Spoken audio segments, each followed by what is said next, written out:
نحمده ونصلي على رسوله الكريم أما بعد فأعوذ بالله من الشيطان الرجيم بسم الله الرحمن الرحيم فما لكم في المنافقين فئتين والله أركسهم بما كسبوا أتريدون أن تهدوا من أضل الله ومن يضلل الله فلن تجد له سبيلا ودوا لو تكفرون كما كفروا فتكونون سواء فلا تتخذوا منهم أولياء حتى يهاجروا في سبيل الله فإن تولوا فخذوهم واقتلوهم حيث وجدتموهم ولا تتخذوا منهم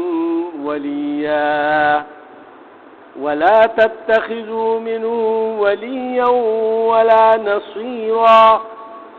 إلا الذين يصلون إلى قوم بينكم وبينهم ميثاق أو جاءوكم حصرت صدوركم أن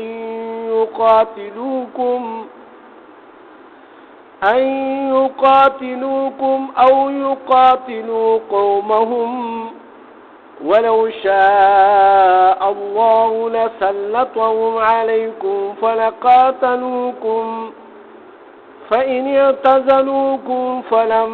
يقاتلوكم وألقوا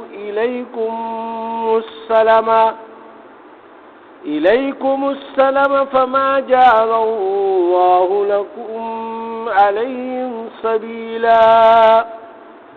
صدق الله العظيم. الله سبحانه وتعالى د سورہ نساء په 12 رکوع کې فرمایي فما لكم پس شوی دي تاسو باندې فل منافقین چې د منافقانو په معامله کې فئتین دو ګروپ شوي په خپل منځ کې مو د منافقانو متعلق خبرې تر شروع کی والله ارکسهم او بشک چې الله پاک واپس کا پدای باندې دی گمراهی بما کسبو په سبب د دې چې دی کم کارونه وکړا سي اتريدون ان تهدوا آیا تاسو دا غواړئ چې هدایت وکړئ من اضل الله هغه چاته الله پاک څوک الله گمراه کړی وي تاسو دا غواړئ چې ایته هدایت وکړي خپل زور مولا ګولې والله فرمای ومن يضلل الله څوک چې گمراه کی الله سبحانه وتعالى فلن تجد له سبيلا نو تبو هرگز نمومی اغی لرا پنی غلار باندې هدایت یافتا دا سکار شیو چې سکسانو ایمان روړو او اغی چې کم دینو په هغه ورځو کې دینه مخکې دا خبره تیر شوې چې په دغه ورځو کې هجرت فرض وو کله چې رسول الله صلی الله علیه وسلم هجرت کو صحابه هجرت کو خپل کورونه او مال جان پرې خو دغه وخت کې هجرت فرض وو نو اصلي نشانی د مسلمان او د غیر مسلمان به دا و چې به د هجرت کو کوي نو کو د خپل مال اهل عیال او سپری خو نو چې چا به هجرت کو نو هغه به صحیح مسلمان ګڼل شو کدي هغه به صحیح مسلمان نشو بجز د خلقونه چې ما تاسو ته مخ کې د آیاتونو کې براغلي دی ویلو چې د چا طاقت نو یا ضعیفانو یا غریبانانو ډیر زیات دلارې د خرچه ور سره نه و داغي د وجه نه پاتې شوی دي د عذر د وجه نه بیا له خبره و کدي اصل چې کوم دی نو هجرت دغه نو ډیر خلک دا سراغ چې هغه بیا په ظاهر کې مسلمانان شو او بیا چې کوم دی نو آی چې واپس لاړو نو البته بیا گمراهان شو چې بیا ګمراه شو نو دلته افوا پیل شو چې راغه کسان تللی دغه ډېرو خلکو یې بس لاړ هغه یو خېدل لکه مطلب یې چې دغه شو نو ډېر وی چې نه یاره داسې ورته مو وایي کلمې ویلې او مسلمانان دي او داسې چل الله پاک دای په باره کې داسې فرمایي تاسو د منافقانو په باره کې دا خبرې کوي دوه ګروپه شوي په خپل منځ کې جګړې او دغه کوي چې دا داسې چې چاته الله هدایت نه کړي هغه څوک په هدایت نشي راوستي لہذا اوس که یو سړی یو عالم او یو سړی ډیر زیات زور لګي یو سړی په خپل عادتونو کې لګیا دی او هغه کفریه خبرې کوي یا شرکیه خبرې کوي یا گمراهانه طریقو باندې لګي عمل کوي نو کډي ورته خلک ځان ستړي کې خو هغه خپل لار رانیولې وي ولې شیطان هغه ته مزین کړی وي دا خبره او بل د دې خبرو اصل وجه دا وي چې د دنیاوي مفادات وي یا سنور سو وجوهات چې د هغې د وجه نه هغه لاره ټینګه نیولې وي او پرېږدي یې نه نو که ډېر ورته ته دغه وکړي نو هغه خپل هغه باندې نه راځي او دا د هغه وخت قرآن نازل شوی دی الله پاک اوس فرمایي چې څوک الله پاک په ګمراه کړي نو هغه بیا هغه لپاره به ته نیغه لار بیا نه مومي او بیا رواني په دې غلطه لاره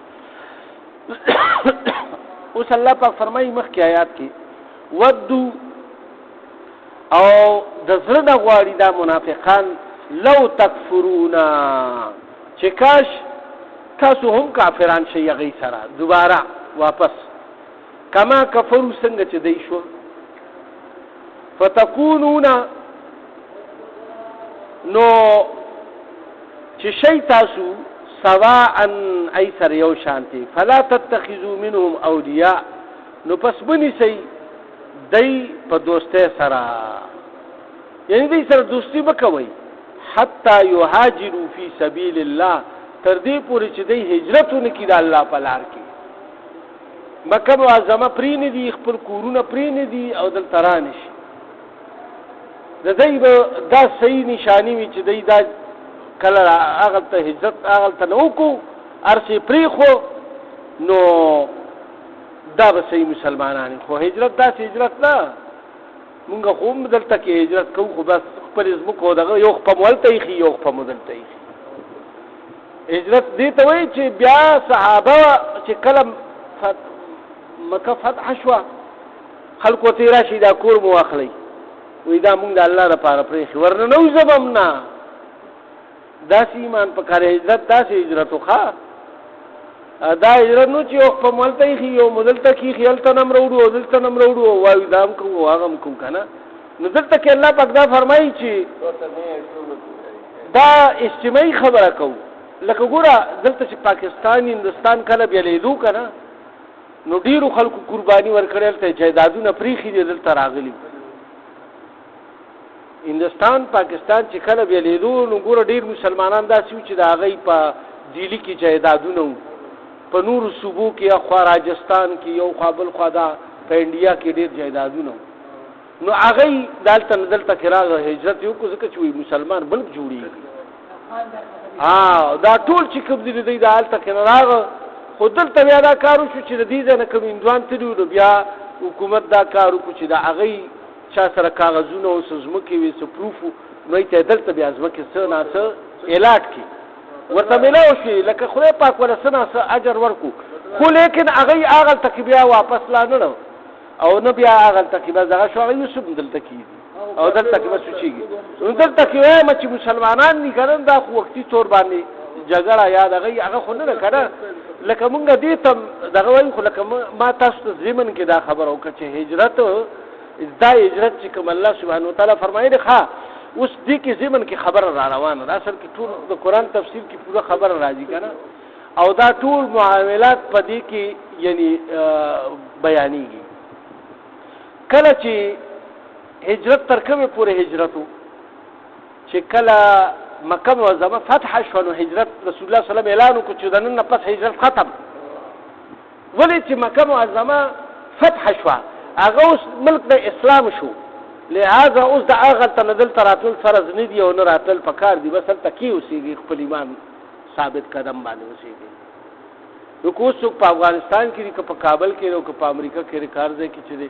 مسلمان دی او هغه خپل دین کې د هغه لپاره څوک ممانعت نشته، مونږ او داس ته څوک نه منې کوي، جمعات ته څوک نه منې کوي، د روزي زکات د دې سيزونو نه تا د اسلامي قوانینو دغه نه منې کوي، نو بس هغه کې ته اوسېږه. نو دلته کې زه تاسو ته خبره کوم چې یعنی هجرت صرف د هغه وخت هغه فرض وغه استاد پېښ وي چې دلته کې الله پاک فرمایي فإن تولوا او دا ولي الله پاک دا شو کو چې د دې کم خلکو په ظاهر کې خو به ایمان وروړو خو په ځر کې به ایمان نو ځکه الله پاک په دې باندې دا شی لاګو کو چې تاسو کوم پورې مال او جان پریخي نه د الله په لار کې نو ترغه پورې تاسو صحیح مسلمانان کېدې نه شي. دا د مسلمانۍ یو نخښه ګرځېدلې و هغه وخت سره، ولې چې د کافرانو خلک مسلمانې دي تاوړل کړي چې کوم سره مخکې مسلمان یا هغه بس هغه بیا مسلمانۍ نه خو دې مسلمان ماشاءالله کنه دا. دلته کې الله پاک فرمایي فإن تولوا کچې تاسو روګردانیو کوي او هجرت کوي فخذو یعنی کوي د دین روګردانیو کې د دې خبرې نه او دې ناراضي او دې بیا تاسو له دوکې د پاره د درکول د پاره دل تراشي چې موږ مسلمانان شي او هجرت نه کړی نو بیا دې روګردانیو کې سبوکا په دې باور نه کوي. دې چې بیا کوم ځای کې فخذوهم ویني او وقتلوهم نو دې ملکوي ورې چې دې تاسو سازشونو لا او دغه لا مصیبتونو له جوړول راغلي د دې ځنه مخبري کوي وړي او بیا خبرې چې کوم ډیر بیا راځي. ډیرو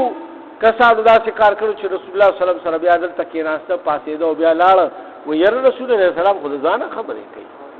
بیا کافرانو ته داسې خبرې کوي. نو ځکه الله پاک وی چې داسې خلک ځان سره نږدې مو پرې دي حيث وجدتموه او کوم ځای کې چې وینئ نو بس هلته کې دا کوي. ولا تتخذوا منهم وليا ولا نصيرا او نه به مومي د دې د پاره تاسو کو مددگار او نه دوست او مددگار دواړه الا الذين مگر کسان يصلون الى قوم د دینه مستثنا دي چې ملاوشي یو داسې قوم سره بینکم و بینهم میثاق چې تاسو د هغه په منځ کې یعنی سوي میثاق دی. میثاق دې ته وایي چې د روغ یو خبره چې به موږ په تاسو عمل نه کوو تاسو په موږ نه کوي کاغه کافرانو وي خو تاسو سره دا معاهده شوی ده لہذا دې د میثاق دلان راغ نو دغه خلکم دې ته تاسو سنب وایي د میثاق ور دومره وي دغه ښه دا بد عهدی الله ته بالکل خو خنه ده. نو ځکه الله پاک فرمایي چې کله چې تاسو راي په مېس کې او جاءوکم حسرت صدورهم یا راشي تاسو ته داسې خلک چې تنشوي وي زړونه ردی د جنگ جګړو نه تنگ راغلي یو قوم دی چې بس مړه بس د اثار وخت شر شدتونه دي هغه حمله ده او دلته حمله ده او پادای ورزو او هغه په موږ راځي او بس قتل او غارت ګیډه راځي د دې نه زموږ مرشي دي ایو یار بس موږ نه تاسو سره هغه سره موږ یو طرف ته نه کیږو کنه ان یقاتلوکم چې تاسو سره جګړه وکي یعنی تاسو دا الله پاک فرمایي او جاءوکم کله چې راشي تاسو ته حسرت صدورهم چې تنشي وزرونه ردی ان یقاتلوکم د جګړو نه یعنی جنگ جګړو نه بس در تورشي وي ایوي چې جنگ جګړې او یقاتلو یا جنگ جګړو کی قومهم خپل قوم سره جنگ جګړه نه کوي تاسو سره جنگ جګړه نه کوي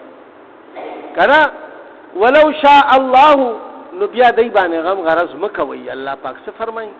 وې دای باندې غم غرض مکوي ولی الله پاک اوس داغه وجوهات بیانوي ولو شاء الله کچره غختوي الله پاک لسلطهم علیکم نو مسلط کړي به دای پتا سو باندې دای هم د سره بیا جنگي د بیا عمر دای نم ځان ساتلو دا بس خدای پاک په دای باندې یو روح واچول چې دای زړونه یعنی لکه مطلب د جنگ نه زړونه تور شو نو خپل قوم سره مرسته کوي او جنگونه کوي او نه چې کم دینو تاسو سره مرسته کوي فلقاتلوکم نبي ابدیم تاسو سره جنگي دو او بیا فرمایي فاینیا تزلوکم نو کچره کناره کشوي دی تاسو نه فلم یقاتلوکم نو بیا به مطلب دا چې دی تاسو سره نه جنگيږي والقوا اليكم السلام یا هغه کسان چې پیش کی په تاسو باندې صلح یعنی د صلح درخواست په تاسو باندې پیش کی فما جعل الله نو پس نه دی اخرا الله پاک لکم تاسو لپاره علیهم سبیلا په دای باندې سلار چې دای سره جنگ جګړه وکړي الله سبحانه وتعالى فرمایي چې ډیر واقعیات په ګوره دا چې کله جنگونه کېده او غزاګانې کېدې نو پای کې مختلف قسم واقعات راغلل یو فوج رسول الله صلی الله علیه وسلم یو علاقې ته لېږلی نو هغه علاقه د کافرانو علاقه وه نو هغې کې یو کس داسې و چې هغه سره خپلې ګړي بیزې وي او هغه خپلې ګړي بیزې را یو ځای کړي او چې دا لښکر ولیدو نو هغې ته وایي چې السلام علیکم ورحمت الله که نه چې په دوی باندې سلام واچو هغه لښکر والا مشر ویل کروي دي سوي بس دې بړکې د یاري نه قریب وي زمونږه او غړي بيزي ته ټولې لوټ کې هغه ته یوړ هغه غریب بس لړ مړې کو چې مړې کو بس هغه غړي بيزي واغشتي هغه چې کله راوړې نو رسول الله صلی الله علیه وسلم تبع هغه دا یو صحابي ورته چې دا خو یې رته څنګه کار خدا خو مطلب دا نه هغه ورته چې یاره بس دا د یاره نه کلیمه ویلې وه نو الله سبحانه وتعالی یعنی ای چې کله راغ رسول الله صلی الله علیه وسلم ته کارګزاري تپوس کولو ایو ورته چې دغه شانتي کار شوی بس الله پاک دا آیاتونه راولېږل چې کله تاسو باندې څوک سلام واچي یا هغه کلمه وایي چې لا اله الا الله محمد رسول الله اشهد ان لا اله الا الله واشهد ان محمد رسول الله نو تاسو بیا هغه څنګه مړ کوئ بل یو لښکر سره دا کار وشو چې هغه هغې په واقعاتو کې دا راځي چې هغه هم دغه شانتې په کفارو کې یو سړی مسلمان شوی خو خپل ایمان یې پټ ساتلی چې کله مسلمانانو لښکر یې ولیدو نو هغه په تیزه ووایي اشهد ان لا اله الا الله واشهد ان محمد رسول الله ای هم راونیو مړی کو بس هغه مال یې ټول ته یوړو هغه یو صحابي هغه عبید صاحب سره په جګړه شو چې دا ولې دا تا داسې کار وکړو زه به ضرور رسول الله سلام ته داسې د دې وایم چې رسول الله صلی الله علیه وسلم لاړو نو هغه ته کارګزاري چې کله بیان کړو هغه ورته فرمایل چې زه په هغه ورځ جواب ورکوم چې ستا په مخالفانو کې کلمې والا کس ولاړ یو کلمه ستا مخالفت کوي زه خو ستا په هغه وخت کې څه مدد کولی شم هغه صحابي ته وایي چې هغه کلمه ووایي نو تا ولې د هغه په خوله باندې باور ونکړو ځکه الله پاک فرمایي چې کله یو سړی کلمه وایي نو ته په هغه باندې کفر فتوا نه لګوې چې دا منافق دی او دا کافر دی اوس ولې جنګ جګړې ټولې شروع دي منځونه هم خلک کوي مسلمانان دي او د دې هر څه خلکو ته پته ده خو بس شیطان یعنی بعضې خلکو له په زړونو کې دا خبره اچولې ده چې یعنی مطلب دا دی بس مړه دا منافقان دي دی یلته میلاو دي دی دلته میلاو دي دا داسې میلاو دي نو دلته کې الله سبحانه وتعالی داسې فرمایي چې تاسو به دې خلکو سره جنگ جګړه نه کوئ مړه کوئ به نه ستجدون آخرین او مومئ به تاسو دی کې نور داسې خلک یریدون چې هغه اراده لري ان یامنوکم چې تاسو نه په امن کې پاتې شي هغه و یامنو قومهم او د خپل قوم نه په امن کې پاتې شي کلما ردوا الى الفتنه خو لیکن چې کله هغه غوښتلی شي فتنې طرف ته یعنی خپل مدد طرف ته نو ورکسو نو بیا هغه کار شروع کی اته خو تاسو ته ویلي چې موږ هغه سره جنگيږو نه تاسو سره جنگيږو نه تاسو مرګري او نه هغه مرګري خو چې ولا خفیه پیغام وروړيږي او ورته وایي چې لکه دا کار دی چې موږ باندې حمله کوو زموږ مدد وکړي او بیا به تاسو موږ سره پدې کې مال کې به شریکي یا کنه ارث کې جایداد کې به شریکي دا اخوا دی خو نو دای دا غي په خبرو کې راشي او بیا غي سره ملګری شي چې سره ملګری شي نو دا خلک چې کوم دي نو دا په دې باندې بیا باور نه کوي باور به صرف پاغه چې هغه کوم په عهد باندې قائم خلک دي په خپل وعده باندې قائم خلک دي نو پاغه باندې به تاسو باور کوئ نو الله پاک دا وګورو فرمایي چې کله هغه ته بیا د فطري طرف ته سکرو بلی نو دی پاغه فتنه کې ورپریوزي اور کی صوفیها نو بیا ورپریزي پای کې فإن لم يعتزلوكم نو یک چردا تاسو نه کناره کښوي نه ويلقوا اليكم السلام او کدی پتا سو باندې پیش کی یعنی د صلح درخواست ويكفوا ايديهم او تاسو نه لاسونه اونسي فخذوهم واقتلوهم نو پسرونی سید یو قتل کوي حيث سقفتموهم کم ځای کې چې بیا مومي تاسو واولائکم او داخلك چې کوم دي جعلنا لكم عليهم سلطانا مبينا ورکړه د مونږه دایلا یعنی مکمل اختیار پدای باندې تاسو ته په دای باندې مکمل اختیار درکړه دي چې تاسو دغله پالیسي والا خلک چې کوم دي دا اصل کې منافقان دي چې دا دغه لپاره تاسو ته صلح پیش کړی دا خو چې کله پاغي باندې وخت راشي نو بیا څه چلو کی بیا مطلب دا چې د خپل خبرې نه واوري او دا خپل تاسو د دشمنانو مرسته کوي نو تاسو چې کله د بد عهده پته ولګي نو بیا به معاف کوي نه اصل کې د جهاد د هجرت او دا خبره ډېره نازکه خبره پدې کې ګوره موږ قرآن وایو او د دې تفسیر و بیان کو تاسو ته خود دې موقع او محل هغه ځای وی کنه چې کوم ځای کې داسې واقعیت وی نو هغه علما چې بیا کوم متحده فیصله وکي نو هغه باندې به عمل درآمد کیږي دا هغه علاقه مناسبت سره ولی چې یو سمې علاقه والا دا هغه علاقه هغه دغه نشي بیانولې چلته څه صورت حال دی نو الته چې کوم علما مفتیان حضرات وی کنه او هغه دا هغه علاقه مناسبت سره کوم فیصله وکي نو عوام مسلمانانو لپاره دي چې دا هغه مطابق عمل وکي نو هغه به فلاح او کامیابی ته رسي ولی چې بعضی اوس مطلب دا چې هغه پر امن علاقو کې ناشتي نو هغه دا هغه دغه خبر دی وی لہذا کړدل تر موږ مطلب اوس مثال د افغانستان په خبره کې خبره کو یا نور په دنیا کې کوم ځای کې چې داسې خبرې رواني د جهاد یا دغه کنه د صلح خبرې رواني دي نو هغه کې موږ څه ځکه چې دغه کول شي باندې موږ رسونه موږ ته دا هغه پورا حالات پته نشته نو هغه ځای علما چې بیا کوم فیصله هغه عوامو ته کوي نو د پکار دي چې دا هغه ځای د عوامو خبره اومني او په هغه باندې عمل وکړي نو ان شاء الله دنیا او آخرت کې به الله پاک کامیابی الله سبحانه وتعالى دې موږ ټول په دې باندې عمل توفیق راکړي په دې کې زموږ څه کمې زیاتې شي الله پاک زراته معافي وکړي موږ نه خدای پاک کارونه وایي چې تاسو د رضا او د لقاء او د قرب سبب ګرځي د هر قسم بیمارونو مو یا الله شفاعت کې او یا الله چې څوک په څه قسم مصیبتونو او فتنو کې دي څومره مسلمانانو په تمام دنیا کې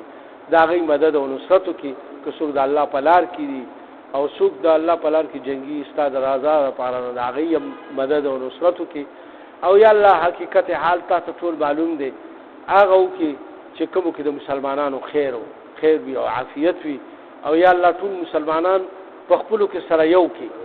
او یا الله دا زبان د قومیتونو او دا دغه جنگونه چې کوم دي دا ختم کړي او مسلمانان ټول یو کلمې والا یو الله والا یو رسول والا یو قرآن والا دي دا معمولی خبرو باندې یو بل سرونه یعنی وحل دا یا الله دا فساد او دا ختم کړي او په خپل کې مینه محبت د مسلمانانو پیدا کړي او یا الله دا نزاع چې کوم شیطان پیدا کړی په ټول دنیا کې او فساد برپا کړی یا الله د دین مسلمانانو په امن کې ساتي او ټول انسانانو ته یا الله هدایت نصیب کړي او یا الله چې چا هدایت په قسمت کې نوي نو تباہ او هلاک کړي په اخر کې مو یا الله د عظیم شان کریم نصیب کړي لا اله الا الله